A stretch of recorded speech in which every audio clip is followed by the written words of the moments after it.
आज कॅबिनेटच्या बैठकीला शिंदेचे बहुतांश मंत्री गैरहजर असल्याची बातमी आपल्या माध्यमातून आम्हाला बघायला मिळत आहे. काही मंत्री तर दालनात होते, मात्र त्यांनी बैठकीत येणं टाळलं असंही कळतंय. मला वाटतं ही बातमी काही फार अनपेक्षित अशी नाहीये. मुळात वाया सुरत गुवाहाटी करत जेव्हा शिंदेंनी हा प्रवास केला तेव्हाच शिंदेंना हे सगळं ज्ञात असायला हवं की त्यांनी जे पेरलेलं आहे तेच उगवणार आहे. भाजपा कुणाशीही मैत्री ठेवू शकत नाही. भाजपा कुणाशीही प्रामाणिक राहू शकत नाही.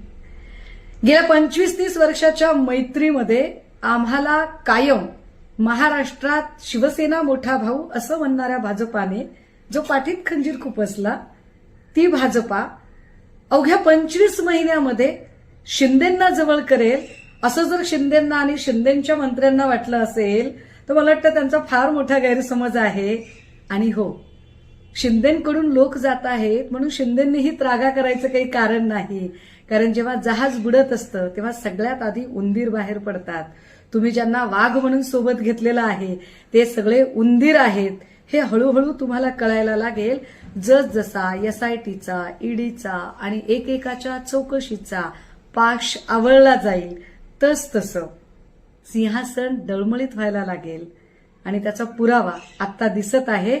माध्यमांमधून बातमी तर अशीही कळते की फडणवीस म्हणतायत की तुम्ही उल्हासनगरमध्ये केलं ते काय, मग आम्ही केलं तर चुकलो कुठे. मला वाटतंय ठकास महाठक दोघेही एकमेकांना भेटलेले आहेत, त्यामुळे छान चाललंय सगळं. शुभेच्छा.